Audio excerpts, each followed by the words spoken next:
Today we will start with Dr. Iqbal's catch-up session. We want to have a review session of the case he presented last time in the ECO. After that, we will have Mayank presenting opioid access and followed by discussion. Thank you. Can we start with Iqbal now? Iqbal, are you ready to go? Amy, you want to say something? Iqbal, if you could just summarize that patient again, like how you did it last time, just, one, two sentences on that, and recommendations that were given from the ECO meeting, whether anything helped, something did not help, and, your thoughts on it. So that we just have some kind of follow-up. We thought it would be nice to know whether the team got any help from these recommendations. Yeah, thanks. Yeah, thank you so much for giving me the opportunity. Am I audible? Yes. Okay. Good afternoon, everybody. And my last patient, we had about a 42-year-old man who was having severe stridor, who was suffering from CA base of the tongue, post CTRT with recurrence in the neck knot, and he came with severe stridor, and he refused tracheostomy because he did not want any other intervention for him. So the last, my question were, how do we manage the patient? How do you decrease his breathlessness? And how to take care of a dying and destitute patient? These were our last questions. Well, I'm very much glad to say that the recommendation which the ECO team has provided last time really helped in managing the case very nicely, in the sense that few recommendations like had a propped up position, which we did last time, but we reinforced our thought once again in our team, that raising the head up by a little bit 30 to 40 degree really made some difference in decreasing the work of breathing. And also taking some deep breath and using pursed lip breathing helped him to such a little bit. And the use of oxygen, as the ECO recommended, that if the patient does not feel any benefit, I mean to say that if he does not feel good, we should not use oxygen. And this patient was also refusing some oxygen. He was telling that, please remove the oxygen. I don't like this oxygen. Probably he did not like it, and probably he was not needing it. So these are the problem. And also there were problem with breathlessness. So we increased the dose of the steroid a little bit. We made it to about 8 milligram per day IV. And also we, as per the ECO recommendation, we increased the dose of the morphine by about half of the previous dose. That we are giving about 8 milligram 4 hourly and SOS. And also to take care of his anxiety, which the ECO team suggested, we also started midazolam, which we have earlier started, but we increased the dose a little bit higher. We made it to 1.4 to 3 milligram, and also gave standby instruction to the nurses that if at any point of time he develops more breathlessness, we need to give this dose so that he makes little bit is comfortable and is sleeping. And the worst thing, which was, in spite of all those things, I think we lost the patient because he was anyway about to die. But I believe that retrospectively we could provide him a little bit comfort. We probably did some palliative sedation. We also added some haloperidol, increased the dose, and patient expired at 9:30 a.m. And the good part is that the nurses and as well as the palliative care team had a good control of the time surrounding the death.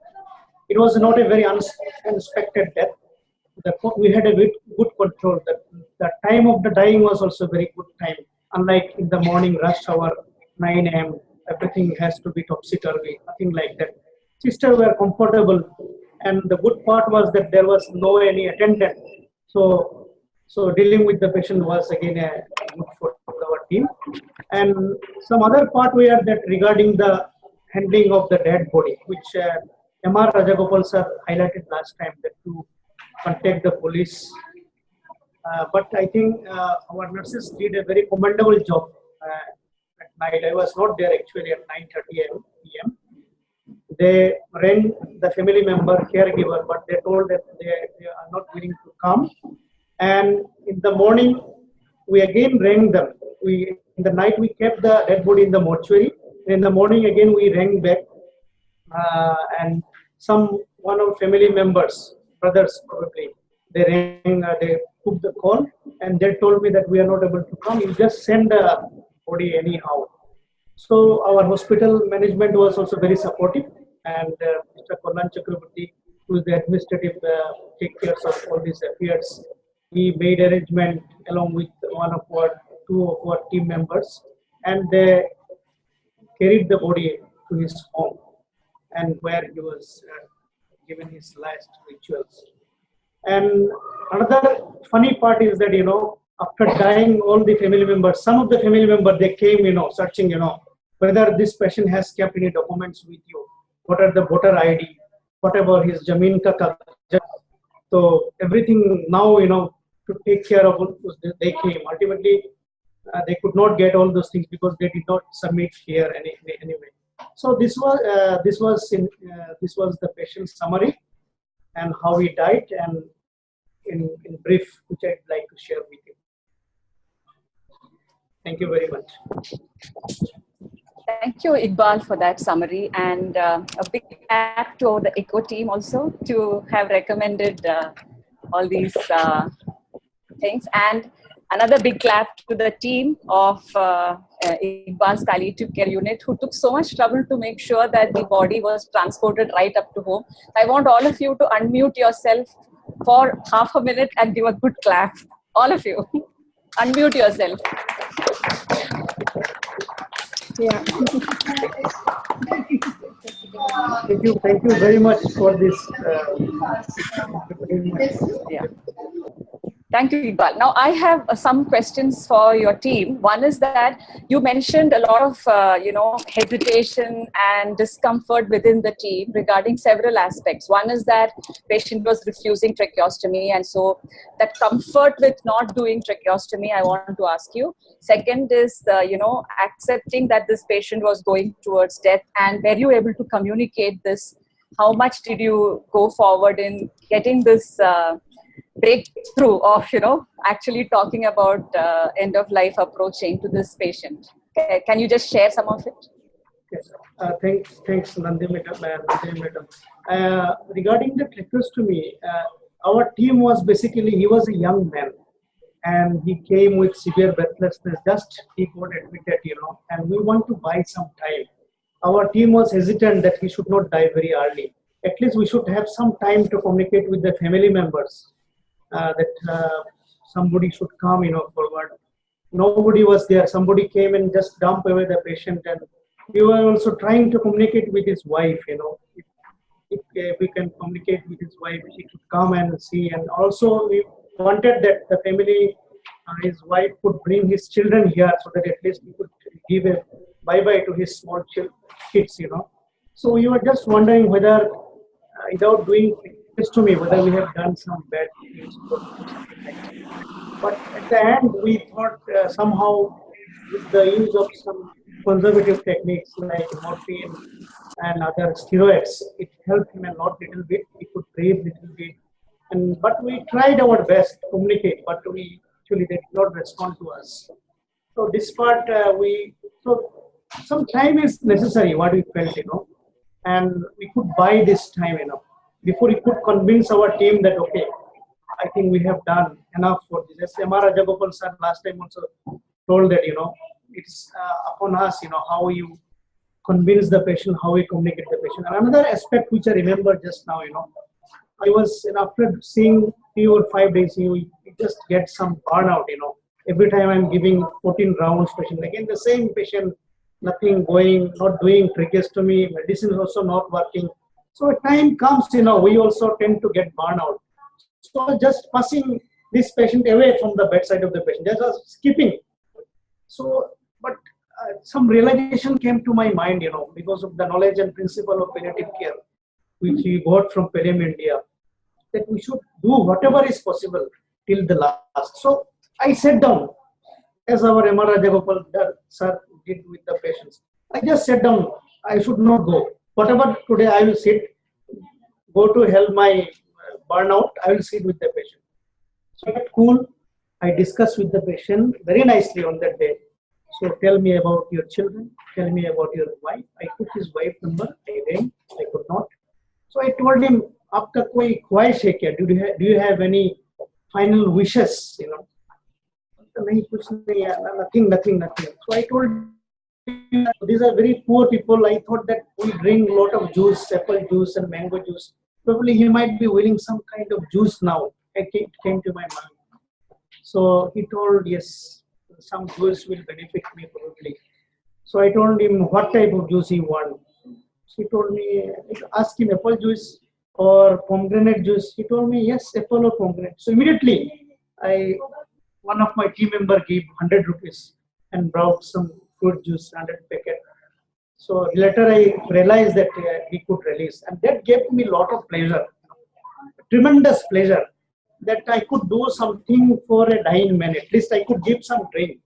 Forget about morphine and midazolam, but I could fulfill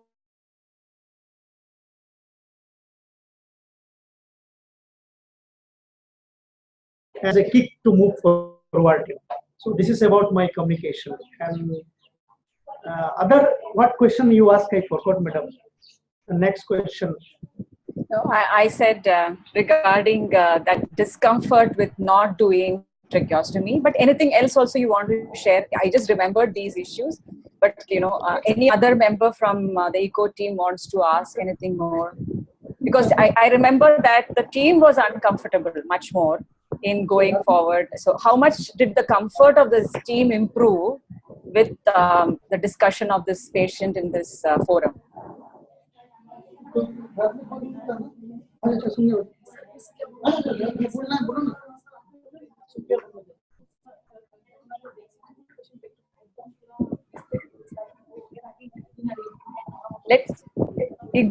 Let her speak in Hindi. Let her speak in Hindi. No, it's okay. It's okay. We want to hear from them. Yeah. Good evening, ma'am. Good evening, ma'am. Good evening. Actually, इस दिन मैं night duty में थी. जब मैं आई थी तब patient बहुत मतलब ऐसे कंडीशन में मैंने देखा है कि तब तो एकदम उनका वो ब्रेथलेस में है. उसके पहले उन्होंने ड्यूटी पास किया है और 2 साल ड्यूटी पास किया है. उसमें हम लोगों ने उन्हें टेस्ट किया है. देखिए टेस्ट करने के कुछ के बाद में तो जब देखा उनका सिचुएशन डाउन होता जा रहा है, पूरा सिचुएशन डाउन हो रहा है. धीरे धीरे हम लोग भी उनके पास गए थे तो धीरे धीरे उनका भी डेथ हो गया. तो मैडम पूछिए कि आप ट्रेकेस्टोमी जो करना चाहते हैं, आपको पूरा टीम को एक डिस्कम्फर्ट हो रहा था ना. लास्ट 2 वीक्स पहले हमने ये केस डिस्कस किया. उसमें कुछ फर्क आया ये 2 हफ्ते के बीच में जब डिस्कशन में रिकमेंडेशंस किए और आपको थोड़ा और आइडियाज मिल गए बात करने का? उसका कुछ हेल्प हुआ कि मुझे वो सुनाइए please.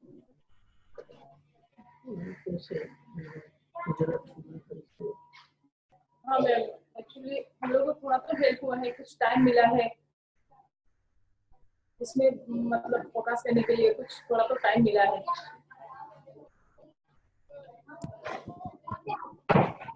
Okay. Does anyone else have questions for the team?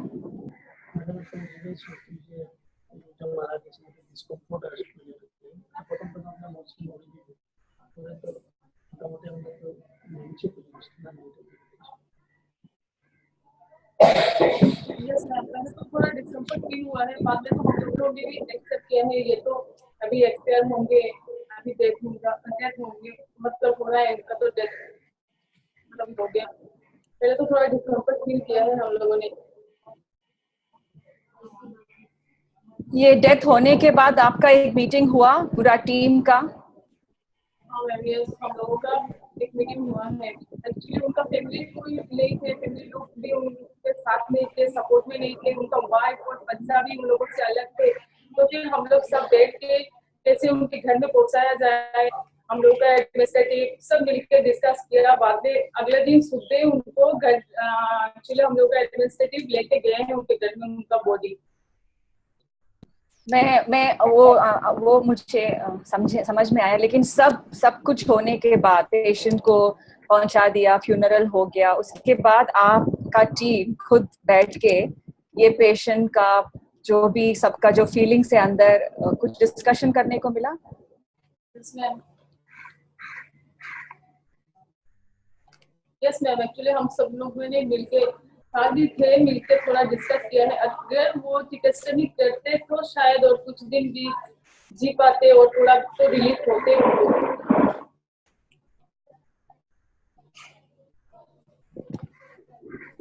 Does anyone else want to raise any comment or remarks or questions?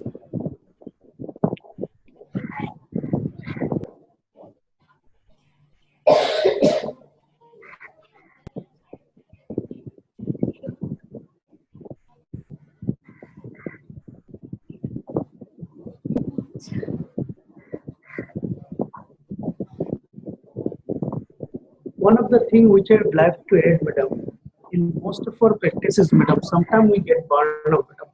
So at that time, I feel that sometime, just to hold on, just to hold on and sit, the principle is very, very good. Just to sit down, think for a while that if something happens to us like this, what will happen? Just to spend 1 or 5 seconds and just to take some, then sit down, then we get the confidence to talk with the patient. Because after talking with the patient, I came to realize that so many things are hidden there, and probably what makes me think that मैं अगर ये juice शायद नहीं पिलाता तो पता नहीं, I would have पिलाया तो मुझे शांति मिला है basically. I could feel that the pleasure of something. So this is very important. So we should to prevent burnout and something like that. Raji, Sunil, Dr. Raj, Geeta, anyone want to comment on the experience that the team went through? Dr. John, yeah. Unmute yourself. Two things cross my mind. One of them is I share your feelings of the pleasure of doing those small things. They mean a lot, and they add up to a lot. The second thing is the good hearts of you and your team show through. The third thing is that oftentimes in patients who are experiencing dyspnea and we're using morphine as you did to relieve the dyspnea, especially if the oxygen is uncomfortable for them, I say to them and their family, it's okay to take the oxygen off because the morphine is 10 times more powerful than the oxygen at relieving of the shortness of breath. And I think proactively saying those words to the family and the patient is soothing to them. It gives you a feeling of confidence in what you're doing. So I often use those terms to make the family feel positive. Because when you take off oxygen, sometimes people think, well, oxygen, you have to have oxygen. And morphine is literally 10 times or how many times more powerful. Thank you. Your team really did a good job.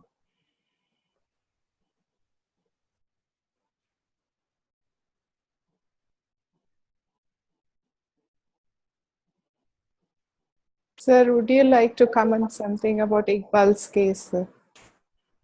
How he dealt with that? I full of admiration for him and the team and for Rinku. I was really touched, Iqbal, when you mentioned the pleasure of having given that fruit juice, and also the sense of satisfaction that you got out of sitting down with the person and asking about that person's life, the family, and so on. Here was the humblest of the humblest, discarded, rejected by the family. I think more than the oxygen and the morphine and everything, what you gave eventually was sheer love. I hope somebody doesn't invent a new stream of medicine called love therapy. But this is something that is to come into medicine, and that's what you did. So, appreciation to you.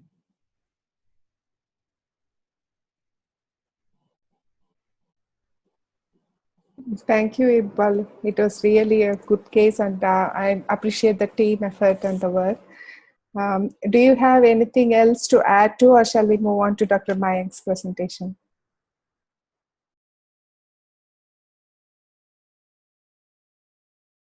I don't have anything to add, madam.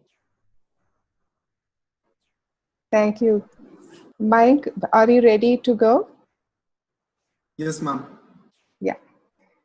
Vishnu, kindly share the presentation of the PowerPoint.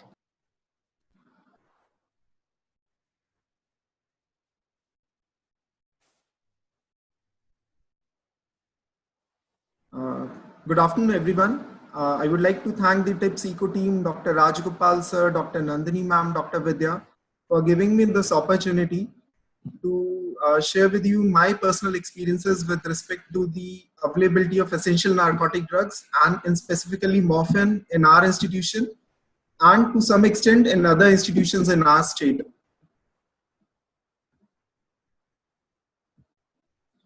So I welcome you all to Uttarakhand, which is a small state in the northern part of India. It has a total of 13 districts, and as you can see, it has access to the rest of, easy access to the rest of countries only through 2 districts, that is Dehradun and Haridwar.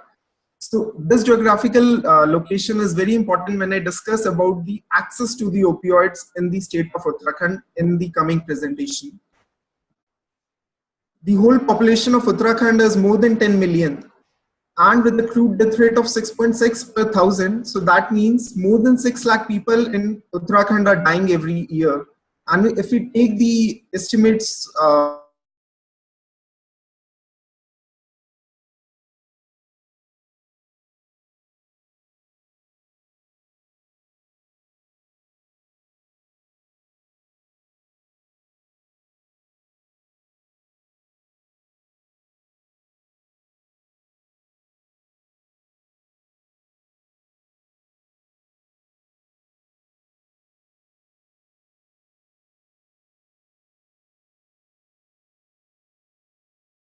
is available. So these districts cater only 20% of the population of Uttarakhand. The rest 80% of the people have no access to the opioids at all.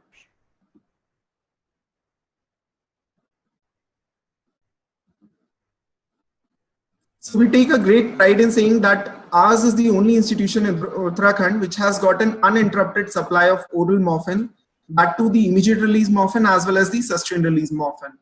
No other institution in Uttarakhand has sustained release morphine. No district hospital in Uttarakhand has any dispensing, the stocking and dispensing of morphine available with them. So the district hospitals, which caters to the 80 to 90% of the population, does not have morphine to offer to its patients. So what are the issues behind this? So when we talk about the problems or the issues, we can divide them into the state, the problems associated with the healthcare professionals and the patients. The Uttarakhand has got adverse geographical and demographic profile. 65% of its population lives in rural areas. 85% or 86% of the area is mountainous. 65% of the area is covered with forest, and it is very prone to landslides. So the patients, they do not have any access to the healthcare facilities. So most of the patients, cancer patients, when they present to the healthcare facility, they're already in the advanced stages. So there lies the importance of palliative care. The NDPS rules, the modified NDPS rules have not been implemented in the state of Uttarakhand. So that means every institution who wants oral morphine has to obtain all those licenses. And believe me, no institution till now was ready to take all that headache. Secondly, there are certain irrational impositions in the state rules, such as that any pharmaceutical company cannot provide more than 10 grams of oral morphine on a single purchase order. That means it cannot supply more than 1,000 tablets of 10 milligram in a single purchase order to any institution. Because of all these pressing issues, the accessibility to the palliative care on opioids is least important preference among the state governments. When we talk about the healthcare professionals, because of the adverse geographical location, there is an acute shortage of healthcare professionals here. We do not have any healthcare professionals in some of the primary health centers and tertiary health centers. Definitely, as in rest of India, there is a lack of awareness and lack of education regarding the pain management and palliative care, the need of opioids among the healthcare professionals here, and the myths which are present all over the India regarding the side effects of opioids and the addiction potential of opioids. They are existent in our state as well. The patient population in Uttarakhand, it's a large majority is below the poverty line. There is a lack of education. There is a lack of awareness about the need of palliative care, the need of early access to healthcare facilities, the need to get their pain treated, and a large number of Himalayan region has got an illicit cultivation of poppy, and there's a lot of hippie culture going on that the people come to the state of Uttarakhand to get that illicit access to opium. So as soon as you prescribe morphine to a patient in Rishikesh or in Uttarkashi, they know that you're prescribing him or her afim, and they refuse it, that we do not want afim to be prescribed to us. That is not true for all the patients, but yes, in certain areas. So when I came to Uttarakhand 2 years back, I decided to go slow. And as Dr. Rajgopal says, that start low, go slow, but keep on going on. I decided to start something from my institution to sensitize the healthcare professionals and the patients regarding the need of access to opioids, the access to palliative care. And if I'm able to, if it is possible, to motivate the government or to sensitize the government towards these pressing issues. So first of all, we created the need of, can we go on to next, please? So to start with, we created the need for palliative care. We showed that yes, there is definitely a need of palliative care in our institution. I gained the confidence of our chairman and started our pain and palliative care OPD. We left no stone unturned in publicizing it, but what does a pain clinic and palliative care services mean? Who should come to us? How they can approach us? Then we increase the awareness among the healthcare professionals, the nurses regarding the assessment and the management of pain and the access to palliative care to all the healthcare professionals. We included palliative care in our nursing and medical curriculum, and every year we are taking lectures for them that how to assess for pain and how to manage pain. We regularly keep on interacting with our healthcare, with our colleagues, that please refer the patients to us. And when the patients, they started referring patients to us, we knew that I as well as the services are new. So everybody had their eyes upon us. So whenever a patient was referred to us, the patient was our whole priority. We dedicated ourselves to that patient, and we always gave time to time feedback to the primary healthcare physicians that yes, how we are managing the patient. We also motivated the patients to please go back to their primary healthcare physician and tell them what difference you have noticed after coming to us. The catalyst, what happened was when Dr. Prabhakaran called us that Pallium India is starting a project to strengthen the palliative care services in the medical college. So we grabbed that opportunity. Our institution signed up a MOU with the Pallium India. And now we had that, according to this, we need to have oral morphine available with us. But we had all the services available. We had opened up a pain clinic. We were getting the referrals, but still the morphine was not available with us. When we tried to look at the hindrances which were there, our pharmacy was not ready to stock and dispense morphine because of their own issues. So since the Department of Anesthesia was already stocking and dispensing injectable opioids, we thought, why not we take this responsibility? So we took the charge of stocking and dispensing oral morphine and prescribing it to the patients. So till now we had just the oral immediate release morphine available with us. Slowly as the time progressed, we felt the need that we should have the other essential narcotic drugs, other formulations of morphine available to us. For example, this patient Veena, when she came to us, she was a case of metastatic CA breast, had bony metastasis, and by the time she was referred to us, she was lying in a completely flexed position. She had the metastatic nodules all over her back and neck, because of which the muscles were in spasm. And they were suspecting that there was a cervical fracture which got malunited, because of which resulted in this position. She was unable to sit, lie down, not able to drink and eat without support. They were not ready for inpatient admission. She was living in a rural area. Somehow we tried to get some of our volunteers motivated to visit her in her house. The relatives had their myths about cancer, that it is a contagious disease, and they were not ready to touch the patient. We counseled the relatives that it is not a contagious disease, and please give her proper whatsoever she want to, give her proper medicines, give her water to drink. But despite all these, there was nobody with her. She was lying all alone in a house, surrounded by flies all over, and wincing in pain. So whenever our volunteers used to go to her, they used to give her oral morphine, immediate release, and then come back. Since it is taught to us that uncontrolled pain, always give immediate release morphine, do not give a fentanyl patch or sustained release morphine. But what about this patient who cannot take 4-hourly immediate release morphine? So we had to have sustained release morphine, and ultimately in the end of her life, we shifted her to fentanyl patch because there was nobody to give her sustained release morphine as well. So the problems we encountered was, that the only pharmaceutical company which is supplying sustained release morphine in Uttarakhand is Rosan. It has only 30 milligram SR and not 20 milligram sustained release tablets for us.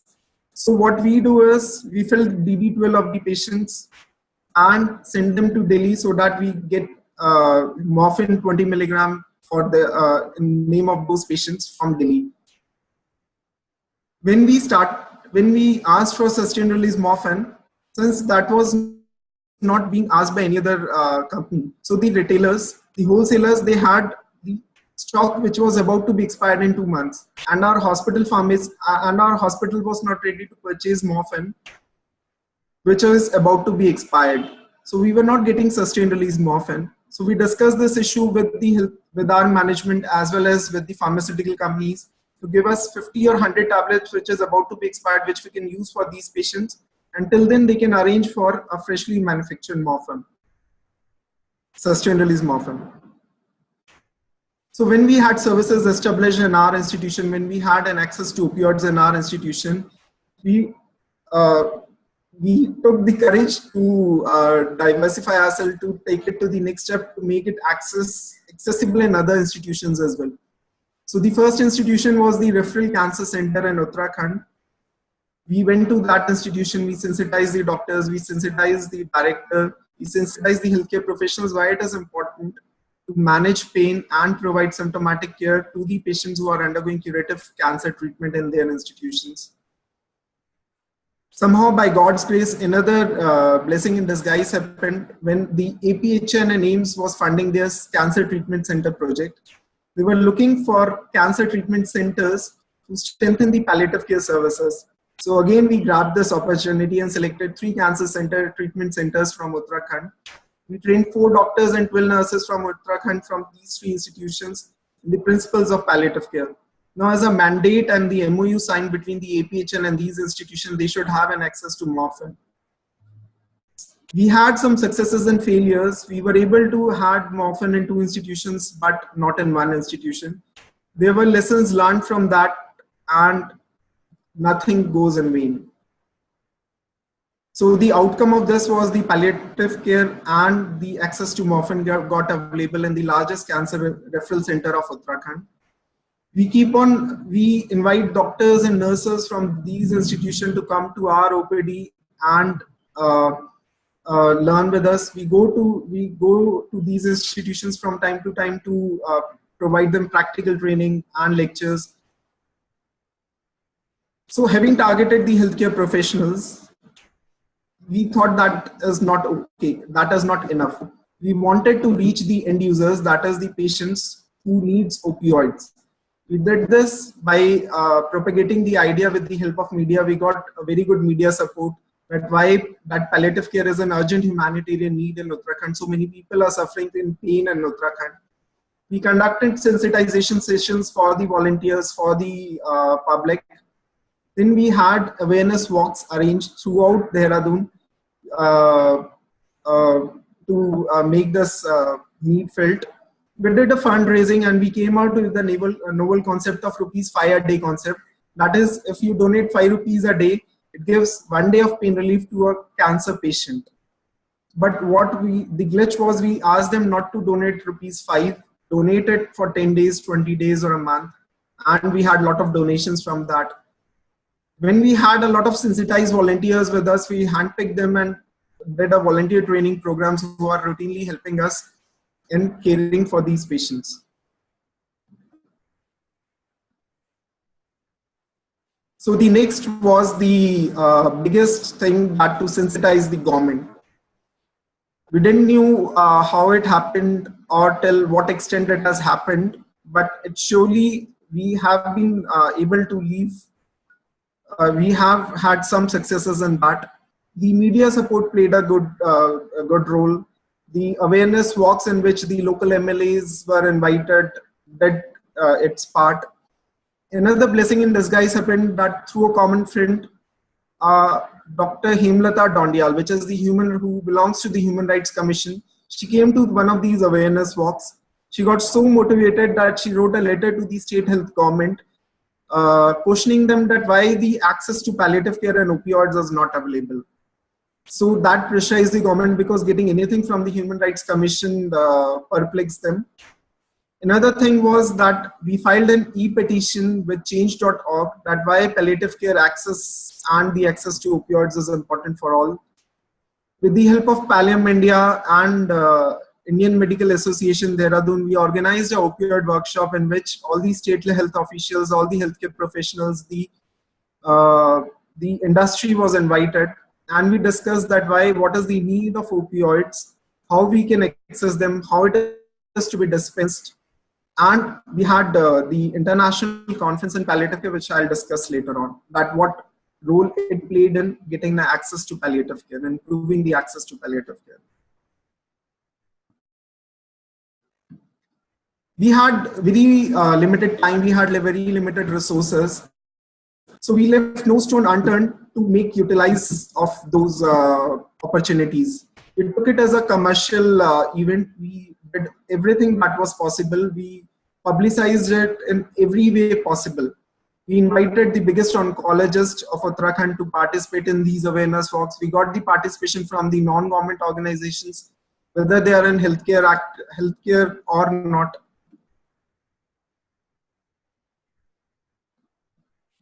I've already talked about Mrs. Hemlata Dondial, the Human Rights Commission. We got Rotary, which is very influential, very affluent people in Uttarakhand. They have many of it, the Rotarians have got their schools. So a lot of these school kids participated in it. And through these kids, the idea went to their homes and their families. We got the general public, the local MLAs, all the healthcare professionals invited in these awareness walks. When it came to opioid workshop, we did it in association with the Indian Medical Association Dehradun so that all the doctors come to know of it. And the Indian Medical Association becomes our greatest support in getting access to opioids. Sorry, we got all the senior and influential healthcare professionals like neurosurgeons, the oncologists invited in it. We got the support as well as the participation from the industry. We got all the experts like Dr. Rajgopal, Dr. Sushma Bhatnagar, Dr. Ann Thile, Dr. Nandini coming to all the way to Dehradun and making the people understand that what is the need of opioids, how they can be accessed, what are the latest modifications that have happened in the NDPS Act, and why it is important to implement these modified rules in your state. We got the drug controller, the excise commissioner invited. Sadly, none of the drug controller sent one of its representatives, and the excise commissioner did not turn up. But we had the NHM, the then NHM director coming. And he was so motivated with palliative care that he took this issue to the ministry. In fact, he's so motivated that he has just retired, but he is now working as a volunteer for our hospice. Then we had an international conference organized simultaneously with the opioid workshop. We got none other than the Chief Minister of Uttarakhand invited into it. And he was so supportive of palliative care. He said in his speech that the palliative care or an access to the symptom care is the essence of healthcare. That were his words. The NHM director, Mr. Ajit Gerola, was very supportive of palliative care. We got invited the principals of medical colleges so that they can incorporate the palliative care in their medical and nursing curriculum, and they can start these services in their hospitals. We again utilize this opportunity to influence our management that yes, we are doing some work, why it is important, so that we have the continuous support of the management. As is a private institution, we cannot do anything without the support of the management. We invited the international experts from UK who explained that why it is important, what are the changes that are happening in the rest of the world, and how far our country and our state is different. The state of Uttarakhand is lagging behind the international scenario. We had the oncologist, Dr. Seni, who is the biggest oncologist, and he said that pain relief is a fundamental human right, and it is very important for the cancer patients to be relief of pain, starting from the diagnosis. We had all the senior healthcare professionals invited in it. We got the the relatives of the cancer patients. We got social activists invited. We got all the media invited into it. So the outcome was that the concept of palliative care and pain relief got inculcated in the minds of the people, the healthcare professionals, and the management of other institutions as well. The referrals increased not only in our institution, but the referrals in other institutions as well. Other private players, for example, got interested in palliative care. It has already been started in 2 other medical colleges. The Rotary came up with the 100-bedded Rotary Himalayan Palliative Care Unit. The infrastructure is all complete. The palliative care services have not been started as of now because of some logistic problems. The volunteers, we have got a lot of volunteer support. Increased donations are coming by which through rupees 5 a day concept. We have got IPC course started, and more than 40 participants in the last 3 years per year have participated in it, and they are now know some idea about what is palliative care, what are opioids, and what is the importance of opioids to the patients. So we already had the healthcare professionals, public, and the government sensitized. The Human Rights Commission did its work. We had the public support through the online petition, and we had the support of NGOs. So we thought that now is the right time. We approach the NHM director and the State Healthcare Ministry and organize the historical meeting on 23rd February, in which the NHM department, the State Health Department, the drug controller were invited. Their agenda was to come up with a state palliative care policy and to implement the amended NDPS rules. The NHM director was very much supportive of that the amended rules should be implemented. But they have yet to be implemented. So none of this would have been possible without the support of the non-government organizations who have supported us by means of funding, the advocacy, training, by giving us a sense of support and backing when we felt that why are we doing this? We should also enjoy ourselves. The constant encouragement. Special thanks to Pallium India and Asia Pacific Hospice Network for providing all the support they have in the journey till now. The challenge, what is achieved is not even the tip of the iceberg. As I've already told that the opioid access is only in 2 districts, and that to an interrupted supply. Our institution is the only one which has got an uninterrupted supply. We have to take these services to the home. We have to touch the untouched terrains, the other 10 districts, the 11 districts which do not have any access to opioids. And in the season of winters and rainfall, when the patients cannot come to our institution to have them often. So that means we have to make them opioids available to them in their districts itself, near to their home. The NDPS Act and the State Palliative Care Policy is still in the pipeline. the follow-up meetings are being planned. Nothing is functional. Can you go to this? We still have to come this 10 gram pseudo limit, which has been built up by the state rules. I had a talk with Dr. Nandi, and maybe we'll discuss it in the discussion to follow. The district hospitals do not have any palliative care services, and they do not have any access to opioids, leave aside the peripheral health centers and CHCs. And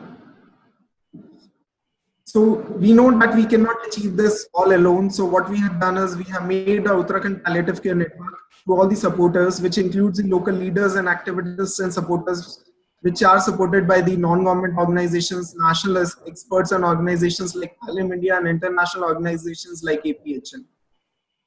We solely believe, we firmly believe that we will be able to make the opioids available to each and every individual in Uttarakhand, and we will build a network so that we can achieve this. I don't know the time frame in which we will be able to achieve this, but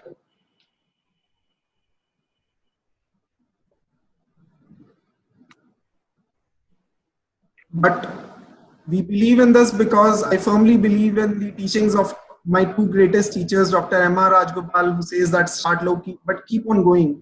Dr. Sushma Bhatnagar, who says that we are going to design a system which we will create. So we have to develop a perfect system which is going to give us the holistic, compassionate, and pain-free death, which we will create now. Thank you all.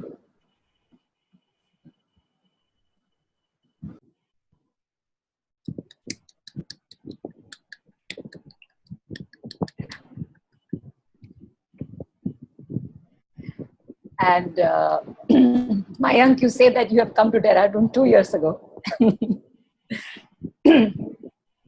You have done so much in 2 years. Fantastic. I leave the floor open to everyone to have a discussion on this wonderful presentation and efforts by Dr. Mayank.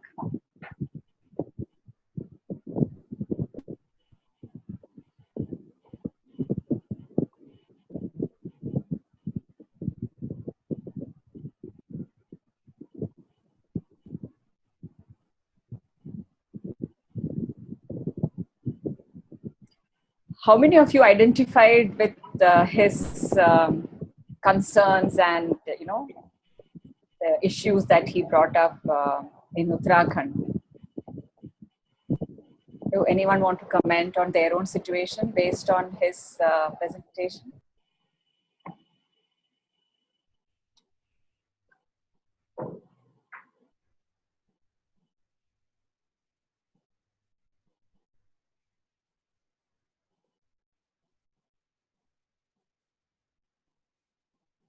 John?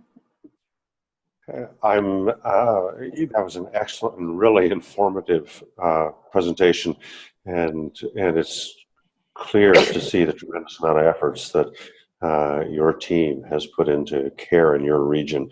But I'm struck by how universal the challenges that you face are, and they may be different challenges in terms of here in U.S. our opioid availability issues are different than yours. And yet, in the awareness, the sensitization, the continued working with other specialties to see the inherent value of palliative care, and many of the things that you talked about. They're the same processes. They have different trappings, they have different circumstances. These really are universal. So the amount of work that you put into this is truly amazing. And all of us feel it in our own forms, the places we work. Good work. Thank you.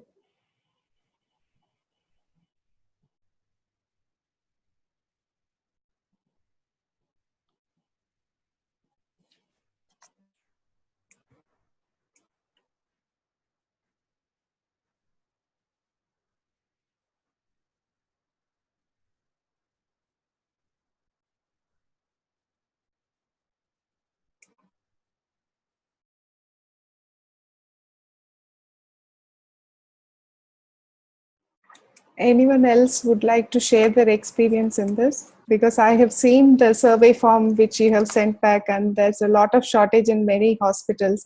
Can Jennifer. you please? Jennifer. I just wanted to ask about the 1 gram limit that you have on the morphine purchase. Do you, does, does that have a certain time limit, or how often can you order 1 gram of morphine? How does that work? So it is a 10-gram limit, and stands for single purchase order. That means any purchase order, they can not supply more than 10 grams. That is 1,000 tablets of 10 milligrams. But yes, on the next day you can send a different purchase order and you can get it. So it stands for a single purchase order. There is no time frame, but it stands for a single order. So although it's logistically difficult, it doesn't limit your supply. Sorry? The 10 gram single purchase order doesn't limit your supply. So what I'm saying is, the problem, the fact that you can only order 10 grams in one order, does it mean that you have any difficulty obtaining enough morphine, or that doesn't happen? So that 10 grams is for whole of Uttarakhand and not for our institution. That means they frequently go out of stock if one institution has got those 10 grams. So, and getting a purchase order get it signed from all the authority, and when it goes to the wholesaler, the morphine might not be available because they have run out of stock. So because that 10 grams is for whole of Uttarakhand and not for our institution, that's what I have been able to understand. Sir, Dr. Rajgopal, would you like to comment on this upper limit, which is, I think, artificially created? Because I have not seen anything like this in the rules. Before I comment on that point, Mayank, congratulations. He could present only some aspects of it. There are some other aspects of it which he did not want to say. That is what all obstacles he has gone through, how much antagonism he has had to face, like any palliative care pioneer will, and how tough a fight it is for him even now. And maybe also, looking on the positive, you interact so well with other palliative care providers in the state, in Rishikesh, and that I feel certainly has strengthened you. So congratulations on your achievements. But we obviously have a lot of way to go. I wish I were better at mathematics and could work it out well. If there's a limit of 10 grams for the state, that's for what period of time, Mayank? I mean, is that for a day, a week, a month, a year?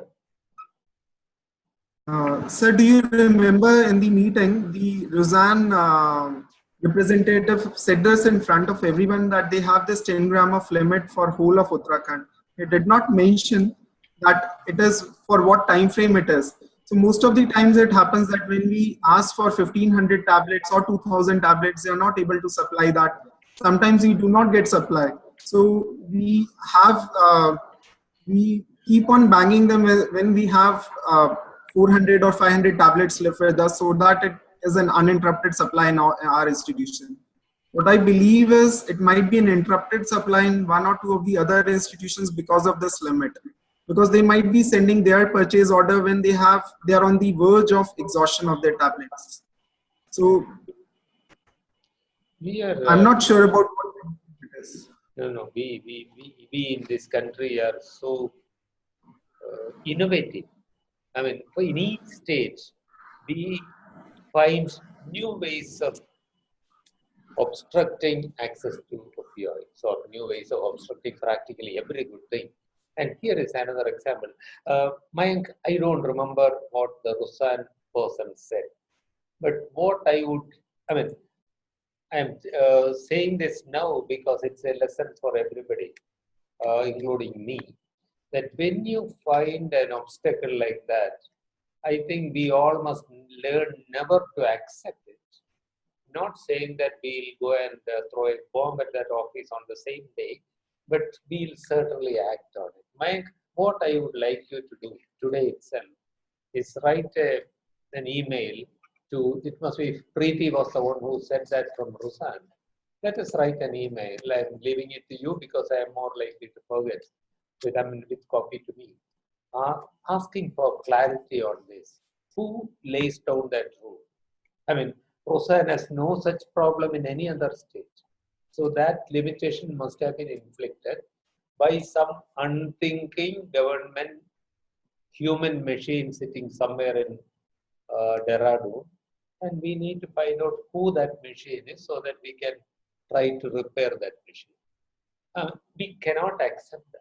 What essentially that official who made that rule is saying is that in Uttarakhand, unlike in other states, in Uttarakhand, only about 75 people can get pain relief. The other 75,000 are doomed to suffer. I mean, it's immoral, it's unethical, and it's also illegal. That is totally violating the currently prevailing law. We cannot accept that.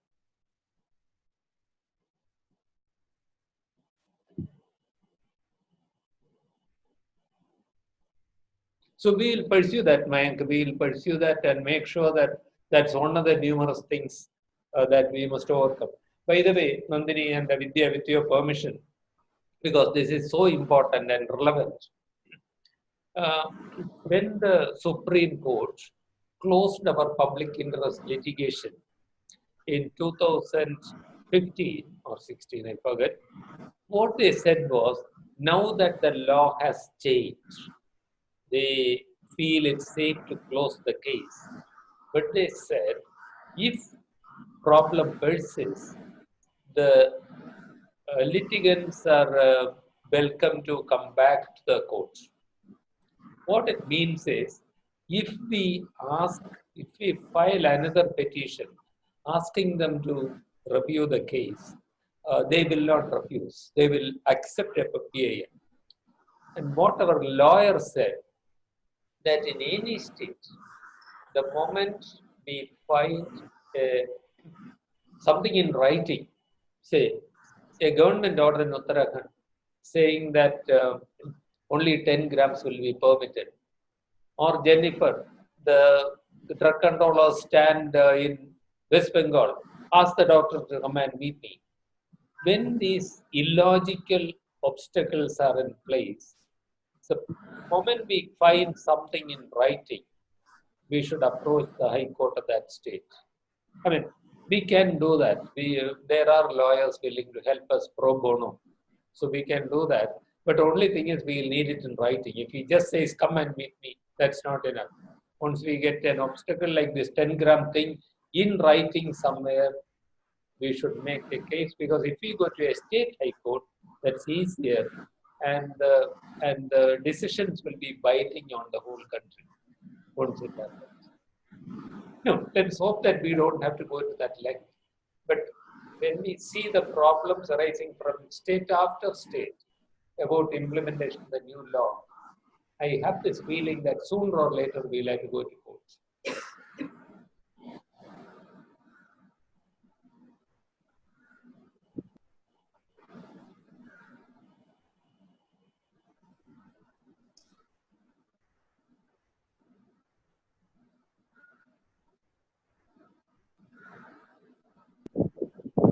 How many of you are working beyond the institutions for, opioid availability?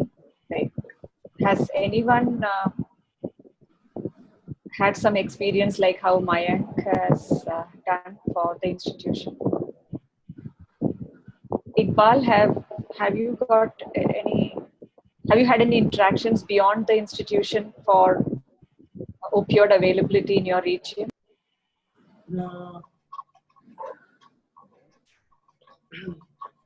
Actually, Since 2009, madam, we are getting more or less good amount of morphine per year, and only 5 to 6 years back, we had about 1 month shortage of morphine. And that we believe because it was our fault basically. We delayed the things. Now what our hospital does is that when the half amount of the morphine is finished, we just have to give the order. This is the one important thing what we see here. And we need to push the file. The narcotic law is still not modified in Assam. We just follow the earlier rule. Now things just repeat the same thing again and again. And we sometime after getting local clearance from the excise department, then we directly take the forward letter directly to the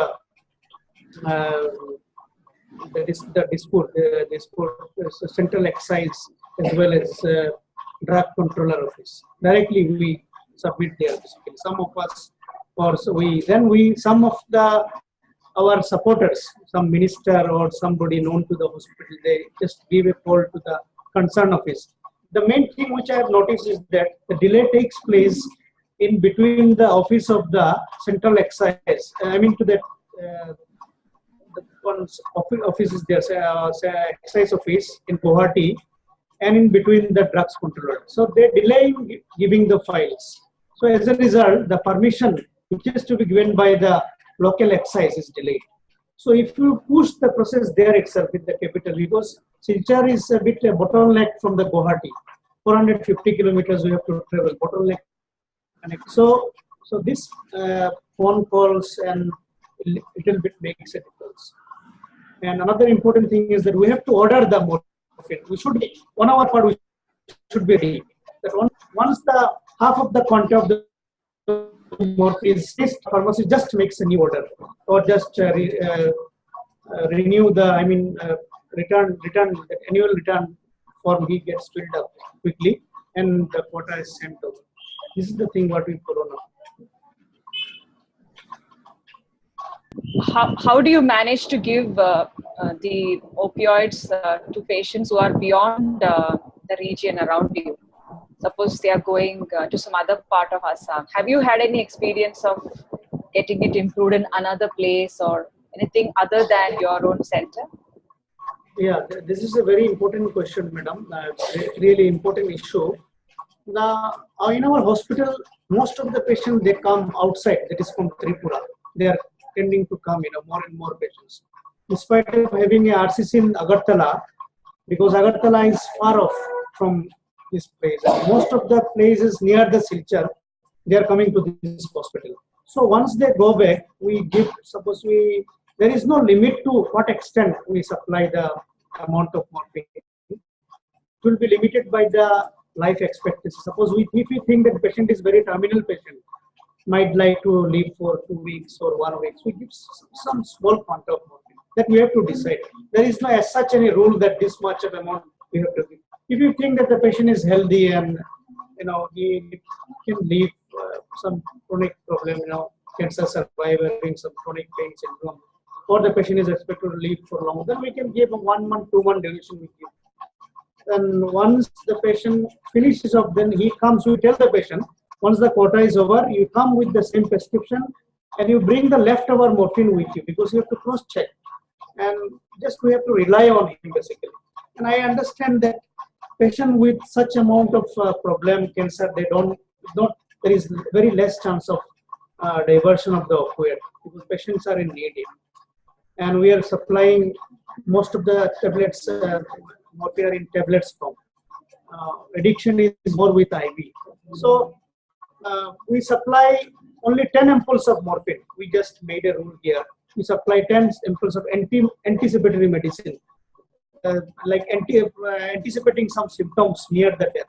Suppose if you think that the patient is going to die in another 7 days, the patient is far away, 100 kilometers. So 2 things will happen before dying. One is breathlessness, one is delirium, and this restlessness. These are very common during the time of dying. So we tell the patient to carry some anticipatory drug, like midazolam also we give.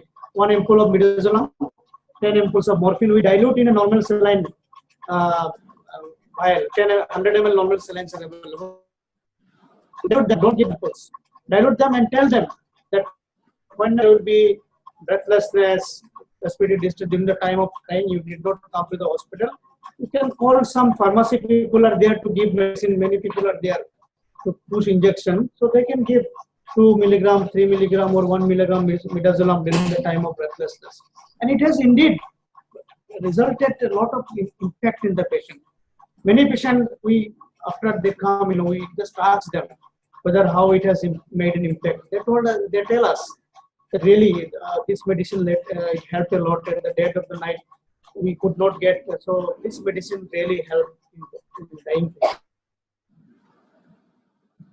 So we basically manage distance to people, but morphine is as such not available any place, anywhere.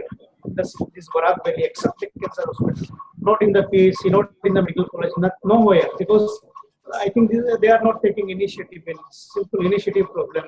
Probably our fault also, we are not taking initiative in doing this advocacy as well as sensitization. I don't know. And our hospital is a non-government hospital, and because we have limitations. We all whatever doing is our own. Government is helping, not helping a lot. So anything what we have to do, any positive influence, any implementation, we have to take the help of government. So these are some limitations. But of course, with the passage of time, the government is coming up, and just a few months back, they have donated. They have given us a 10 crore rupees for Linac to be established in our hospital. So things are going to change over the course of time. Thank you, madam.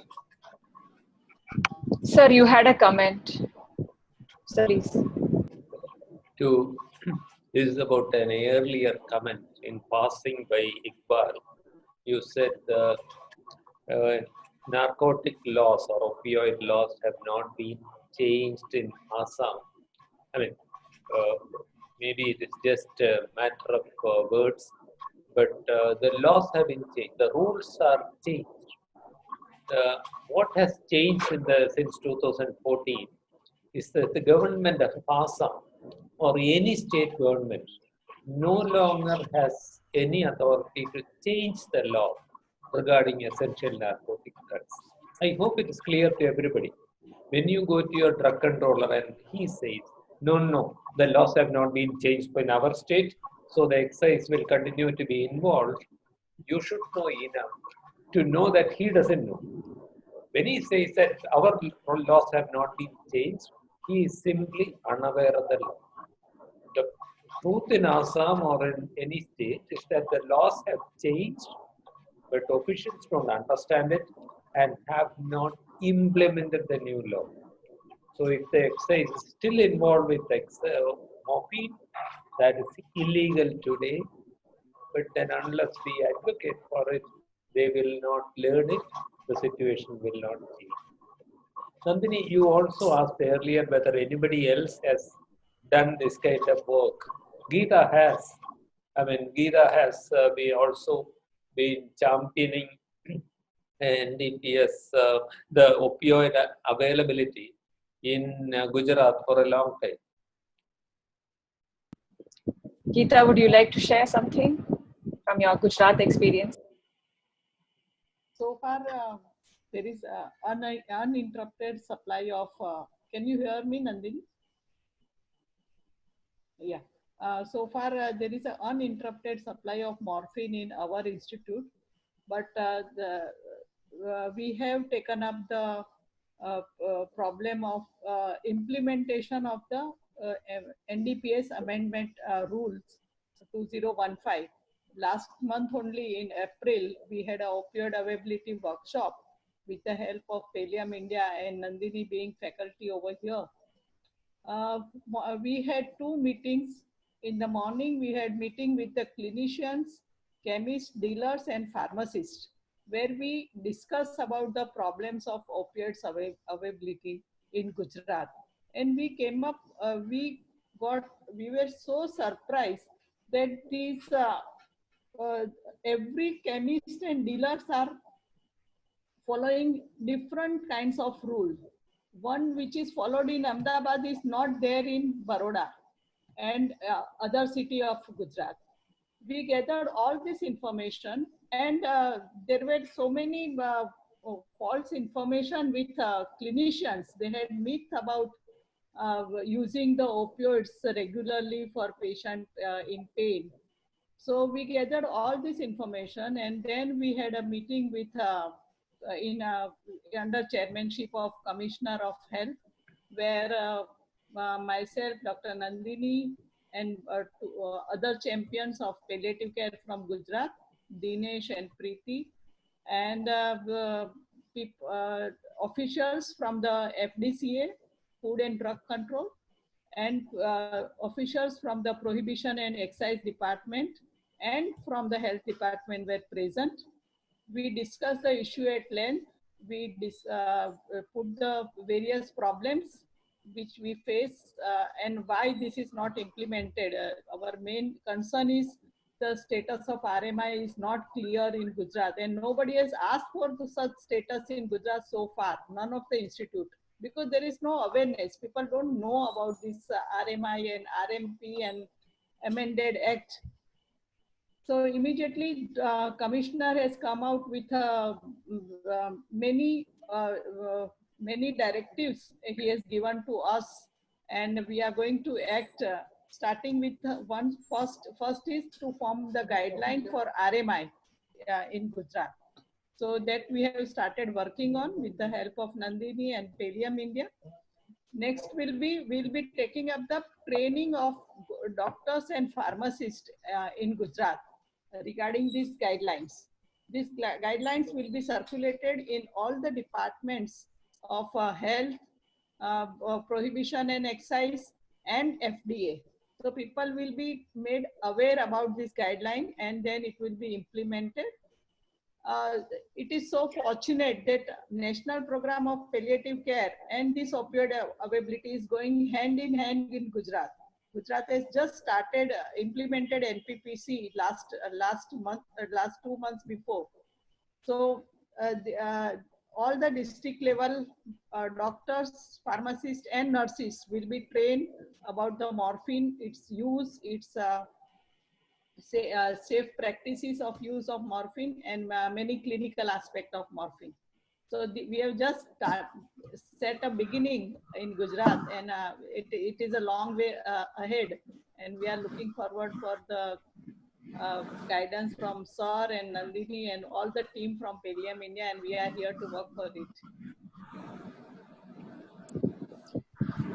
Sir, please. And Sumita and Nandini recently have been facing the same kind of obstacles. I mean, unfortunately, Sriram could not be here. In Puducherry, you were there recently. Sumita, I mean, you heard the problems in Uttarakhand, like a ceiling of 10 grams, still going through excess, etc. So, do you think, and what did you find in the Union Capital Territory of, Union Territory of Puducherry or Pondicherry? In Puducherry, we conducted an opioid availability workshop in the end of March. Actually, it was attended by Health Secretary, officials from Excise Department and Drug Control, Deputy Drug Controller. They don't have a drug controller, and all the doctors from all the medical colleges, almost every medical college in the Puducherry. And actually, there the license was issued by Excise Department. It was not under drug controller, and they were not aware of the amended rule. And after our workshop, the health secretary issued an order, and the process of bringing it under the drug controller has started. And they have appointed a drug controller very recently last week, and it is going on well with a group of doctors there who are working in palliative care. And I understand they have now appointed someone in charge of the drug controller. Like, there was no official. Now, yesterday or day before, they have actually created a post of to take charge of this, because they have understood the seriousness. By these interactions, one thing that I really want to comment on is a little bit of effort, with the policy makers can make they can change the situation eventually, sometimes in a matter of months, sometimes in a matter of years. But that first step, if we take, like how Mayank and Geeta and the doctors from Pondicherry, it's a beautiful network of doctors from all institutions. They just work like one team, and they have made something called as IAPC chapter Pondicherry, and they have an opioid availability core group within that IAPC chapter Pondicherry, and they are literally following up every day with the offices. So something like that is very inspiring to watch. One more thing I wanted to ask is, anyway, we are preparing these guidelines for Gujarat, which is going to be identical to every state because it's uniform rules. So will it help if we, once we make that, the template will be, only the matter of Gujarat will change, and maybe instead of Food and Drug Administration, that is the department in Gujarat, in some other department, it will be a state drug controller. They're both holding the same position. So maybe at least, that just once we finalize this, it will be useful for drug controller office, for the excise office, and for the institution point of view. What are the steps for the RMI? Any institution wanting to be RMI, what are the things to be done? So we could share that amongst this group, especially because I'm, seeing that. I think Vidya, now we can probably just go through that other presentation. This Vidya has put together the survey that all of you filled up. Some of the questions all of you took the trouble to fill up, and she has tried to put it into some kind of visual, I think, graphical form. So Vidya, if you could share. Mayank, you want to say something before that? I want to ask two things. As you said, the Pondicherry has made a IAPC chapter of Pondicherry. 1.5 years back, we also, before starting with UPC and then to get some support, we also tried of IAPC of Dehradun chapter. But what we were told is that that is not possible from the IAPC side. I don't know. And what is the formalities that one has to follow to make a Dehradun chapter of IAPC? I'll get back to you after asking. After asking the team in Pondicherry, I'll get back to you. I think even Kerala has IAPC chapter in Kerala. Sir, do you know anything? Sir, The formality is very interesting. The formality is that you do not go through any formality and start a chapter. If you ask for it, IAPC national body refuses it. They say it's not against the current policy. But Kerala, a few people got together and just started it anyway. And Puducherry is now starting it. I don't know what IAPC national body is going to do against it, or if they are going to do anything like that. So, there's absolutely nothing that can prevent you from forming a network.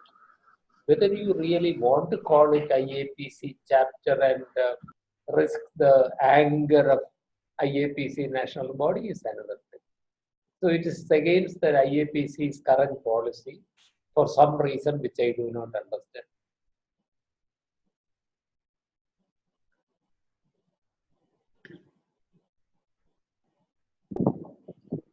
Vidya, we can share the presentation. Yeah, Vishnu has to share from this. So Vishnu, share the screen.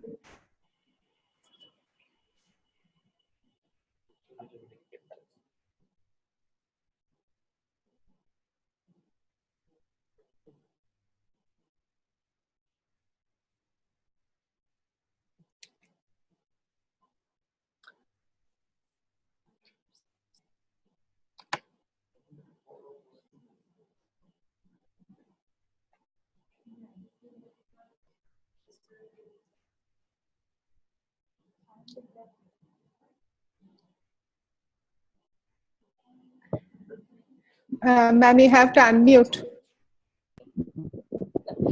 So this is the responses which all of you filled during the last few days. So we have 16 responses from India and 1 from Bangladesh. Move on, Vishnu. Okay, so this one, Vidya is trying to show us that, see, the red colors are all the centers, the number of centers. So 6 centers had completely uninterrupted supply ever since they started their work. 6 centers had interruption of only 2 weeks, in the last 1 year. And one center had a gap of 8 weeks without opioids in the last 1 year. And one center had a nearly 16 weeks of no opioid availability in their center for the year. Next slide. So this indicates that interruption coming up is one of the common issues amongst the centers. We have also asked detailed questions. I think it will come later in the presentation. So this one is about how they are procuring. So from the respondents, we realized that out of the 17 who responded, 4 have, actually they are using the implemented new rules. They have, which again, Dr. Rajgopal has clarified. The rules are uniform across India, but it is all depending on how much the policymakers from the state government department know. So in Telangana, Delhi, Maharashtra, and Kerala, they are following the legal method as valid today. Whereas in the other states, which have some of them have not responded at all as to which type of rules are being followed. So we got totally only 8 responses where they have mentioned the type of rules. So Andhra, Gujarat, West Bengal, and Assam are following the old rules, which are currently not the correct legal way of procuring opioids. Okay, and many of them did mention. Yeah. Next. We also asked some questions about which END formats are available in the center. So almost 15 centers had, out of the 17, had morphine immediate release. So 7 of them had sustained release also. I hear from Mayank that they have sustained release, but in this survey, Vidya, you have mentioned 0. Mayank did not respond probably. And I thought even Vidya Vishwanath Center also had sustained release. But Ma'am, IR and SR together available in center, it is 7 centers. I have written only SR and only IR. Okay. Some centers have only IR, no SR. That's the reason. So that makes sense. So morphine sustained release alone is not available in any center, which is a very, very good thing, because having only sustained release and not immediate release means the training in opioid has been somewhere inadequate. So either they have only immediate release or immediate release with sustained release. And 15 centers definitely have immediate release. Then many of them have morphine injections, fentanyl, and transdermal patches are there in 8 of the 17 centers. Buprenorphine patch also seems to be available as the alternative to ENDs, and ketamine was stocked in 2 places. Codeine doesn't seem to be there in any center yet. It used to be commonly available, but it seems like it is out from so many centers. All 17 have said 0 to codeine. So in the cost, we found a lot of interesting differences for the same tablet. So immediate release tablets range from ₹4 to 54 for, I think this is 10 milligram tablets, no Vidya? 10 milligram and 10 tablet. Yeah. So this is very, very, 10, so much of difference between them. Sustained release also between 17 to 42 for 10 tablets of sustained release. Fentanyl patch ranged between 288 to 2675. Everybody has not responded with the correct cost, because many of them presume that we were asking the cost at which they purchase. Actually, our question was, what is the cost to the patients? So many of them have said, no, it is confidential. So from the responses that we got, we have put this data together. Even injection morphine was more or less uniform, and fentanyl injections 33 to 44, and buprenorphine patch ranged from $500 difference between the lowest and the highest.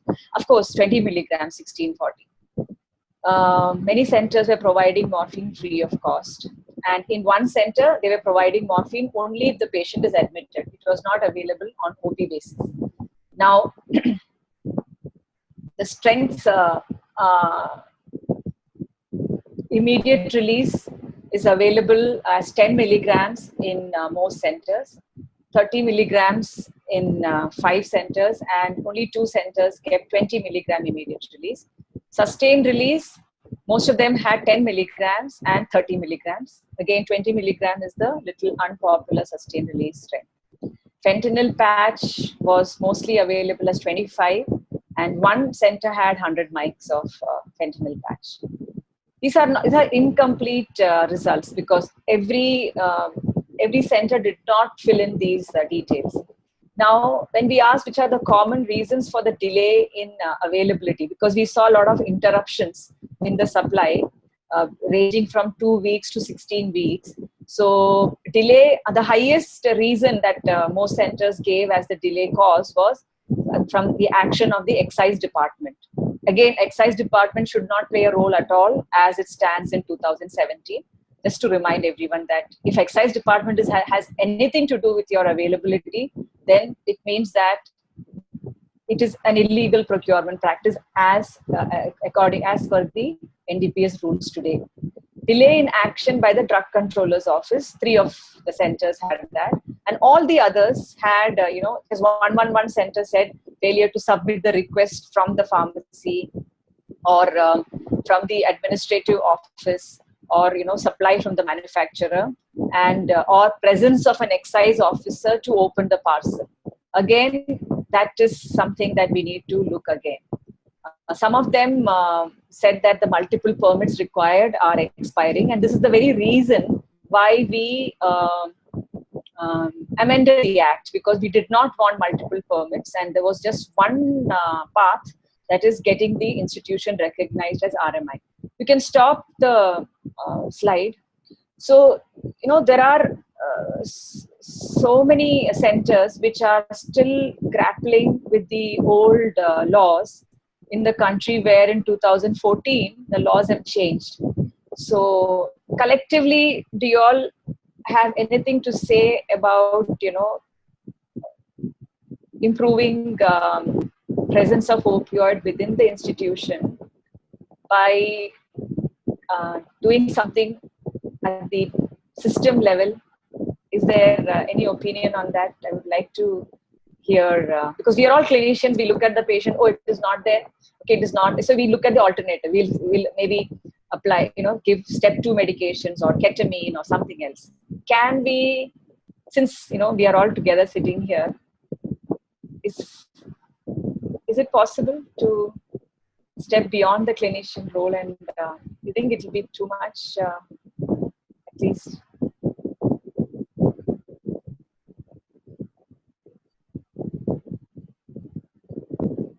Some specific action to improve the situation. Each of us. Yes, Jennifer and then Mayank. So we are currently trying to increase our supply of morphine by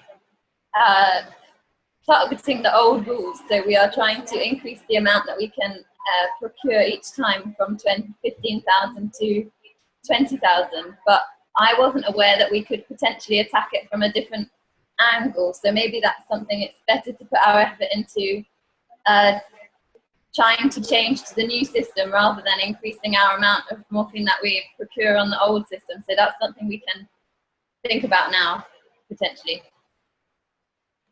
Yeah. Thank you, Jennifer. So basically, you just realized that what is being followed in West Bengal is not the system to be followed at all. It is not allowed, actually, according to the law of the land.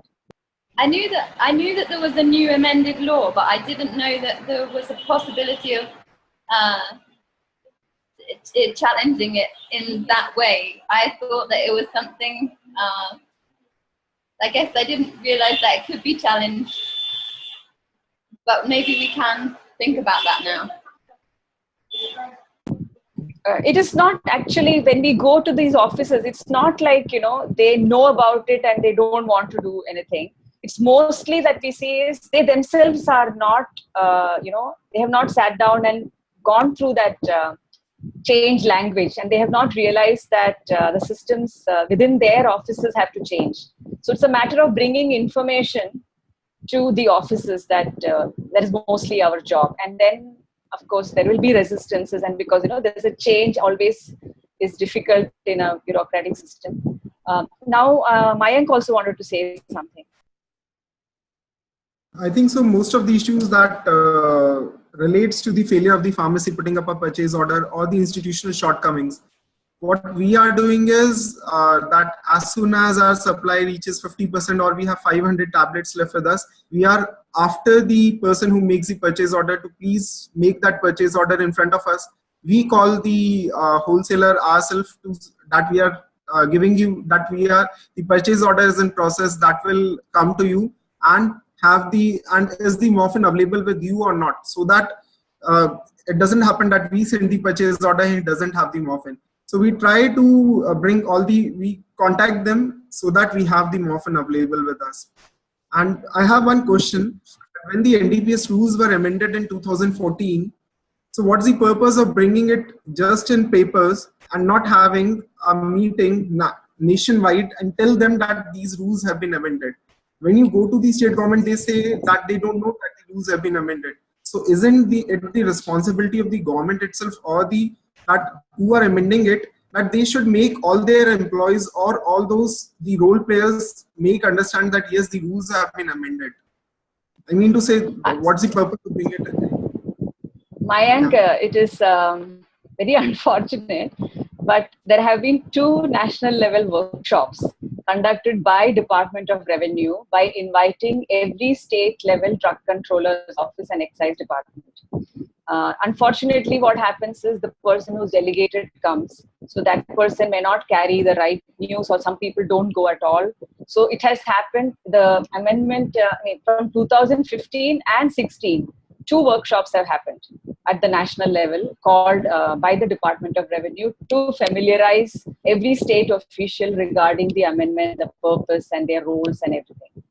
It's not like it has happened perfectly, but the effort has happened, and you can say that national workshop has happened. Even the official orders have gone. So there are lots. If you need documents which state that there has been communication from the center to state, we can give it to you, because there have been official communications as well as active workshops within the country. Only thing is the whole system takes time to wake up to these changes. So if they have said they have not received, it is because somewhere it has been lost. It's not like it has not happened. Vidya Vishwanath, you mentioned at some earlier eco that you had availability of only sustained release at one point of time. So would you like to say something based on today's discussion? I think we are at 4 o'clock right now. So if you could. Right. No, that wasn't availability. In fact, this is the first year where we have got sustained release. Now, over the last 2 years, we used to have only immediate release. And our problem was because the center started only in 2015, late 2014, and our first batch of morphine came in 2015. We could not gauge the availability. We are hoping that this year, because we've ordered almost double, and that way the drug controllers have been really nice to us, inspectors and everything, we are hoping that this year we are not going to have that crunch. And this is the first year where we have both IR and SR. My problem last year was I was not getting IR morphine, forget SR morphine, that was not available, that is not available anywhere else except our center right now. We were not getting IR morphine, so we were getting only fentanyl patches. And we had to buy IR morphine from the retailers and they sell it at almost 8 times the cost. So that was what was happening for those 3 months. It was available, but with those stockists and retailers, and the cost was literally 8 times the price that they would pay here. And patches are always available at all times. That was the problem. SR and IR now are available with us. And this year I'm hoping that we are not going to have that bad a crunch. It's more a matter of estimation. Like, you would not know when to, like how Mayank said, as soon as it comes to say 300 tablets or, half the stock, he would apply for the next one or something like that. If anybody has a comment, sir, I saw his raised hand. Bilsheba from Shillong. I remember in Shillong also they have visited the drug control. If you have anything to share, just raise your hand and share after. Sir, please. 2 points. One, I think Nandini mentioned that, I mean, whether we should be doing this at all. Is it part of our responsibility as doctors to go and stand in the corridors of the drug controller's office and try to move the system? I think it's an important point, isn't it? What is our responsibility? I mean, I strongly believe that if we are not just medical technologists, if we call ourselves doctors, then we have the responsibility to make sure that the system functions. Like the 2 workshops, Nandini. The fact is the average half-life of a drug controller is 3 months. Okay. They become drug controllers when they are about to retire. I mean, even if the person comes in, by the time you are going to the office, it is somebody else. So this has to be a persistent work. I believe we have the responsibility to our patients because the society has given us the opportunity to be doctors, not only to write the prescription, but to make sure that there is a system where that prescription can be honored. Secondly, our survey. Congratulations, Vidya and Nandini, for thinking of that survey. That's so badly needed. But I also suspect that we'll have to rethink our strategy for the study because the respondents, when they give you the response, thinks that is the correct response, but they are not sure. In this survey, say, rupees 4 for 10 tablets. Simply not possible. The government opium and alkaloid factory itself charges some 62 paise for 10 milligrams of raw powder. So the cost of a tablet simply cannot be less than 6 paise. Not possible. So, I mean, like 60 paise. It has to be around 1 rupee. So 10 tablets has to cost around 10 rupees. I mean, that's the minimum. The other point, similarly, from our unit, a response was given that the new rules are implemented in Kerala. They are not. They're, I mean, still meetings and talk and fiddling around with the draft SOPs and so on. So, I mean, we'll have to think of, so you will have to, or we together will have to think of some strategy for verifying facts that have been given by the respondent, because this survey is so vitally important. Thank you. Sir, I didn't understand. Actually, the respondent had written that the old rules, but I was the one who assumed that in Kerala, because it's a drug controller's office, then RMI status is going on. So why do you say the old rules are pertinent? Are there 5 permits required in Kerala? Nandini, so since 1998, when the state amended the rules, we have had a reasonably good system for oral morphine. But mind you, that's only for oral morphine. The ENDs have not got the same privilege. Even today, to get our injection morphine or for a fentanyl or for any other END except oral morphine, we still have to go through the oral system. And the excise people do not want to give up their right. Or in this group, we can say it is also a source for money for them. It's corruption. So they don't want to give it up. So we will overcome that, but the process is still on.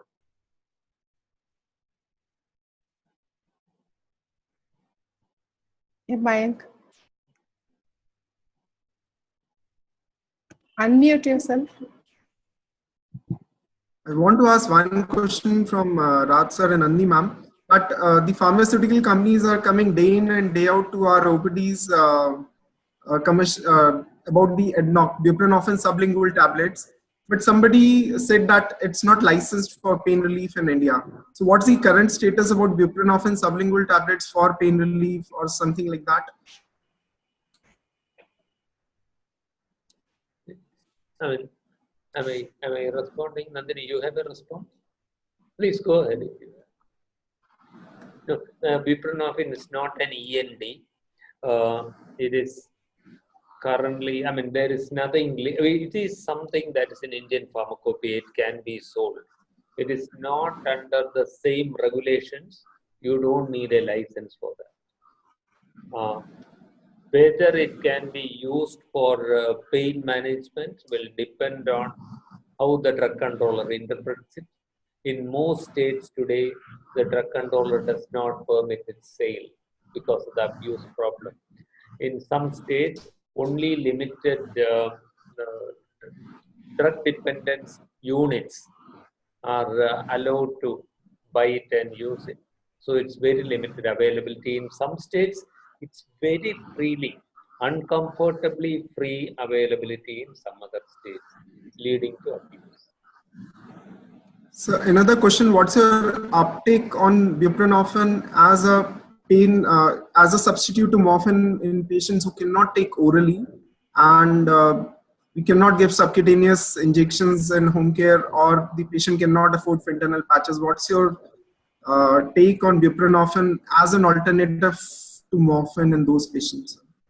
Buprenorphine, John, you may have a response. I'll leave it to you to answer too. But buprenorphine is not, capital N-O-T, not a step 3 opioid. It is a medicine which has, it's a partial agonist. It has limited, a ceiling effect. You cannot keep on increasing the dose. I also have some experience with it from the 1990s when we had interruptions in morphine supply. Once when there was an interruption in morphine supply, we tried switching them all to sublingual morphine, buprenorphine. If the patient's requirement was less than, say, 10 milligrams 4 hourly, many of them could manage with sublingual buprenorphine. If their requirement was more than 10 milligrams 4 hourly, then buprenorphine was generally ineffective or inadequate. It helped up to a point, inadequate. So it is a medicine with ceiling effect. It is today, now that expensive sublingual formulations are in the market, it's very widely promoted, particularly in some countries. The industry is trying hard to promote it as a substitute. I don't think it's a substitute. Even at the analgesic dose in somebody with a low morphine requirement, it causes more sedation than morphine. The one other side effect is like tramadol. I don't know the comparative potential. It also is more emetic than morphine. Summary, Mayank, a few of your patients may be okay on buprenorphine, whether it's sublingual or transdermal. It wouldn't be enough for all your patients who require morphine. For a select subset of patients who cannot take orally. I just had a question, so I asked. For those patients who need morphine and cannot swallow it orally, my first choice, if it is affordable, would be transdermal fentanyl. And if it is not, and for those patients whose morphine requirement is not very high, sublingual buprenorphine might be an alternative, but you would always give antiemetics prophylactically.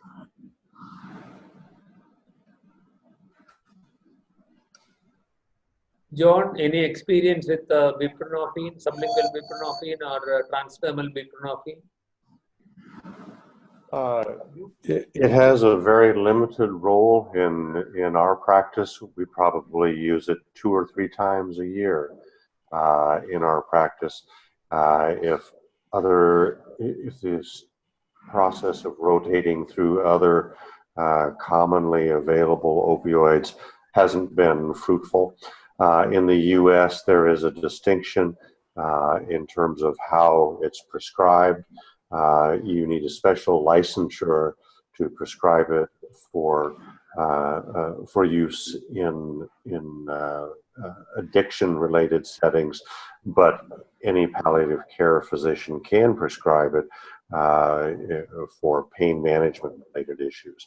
Some of my colleagues who spend more time in the clinic than I do, I spend most of my time in the hospital, have found it useful sometimes in the setting of people with addiction issues who also have a real need for opioids based on a physical condition like cancer. We've found in our practice that in terms of the need for routes of administration, we wouldn't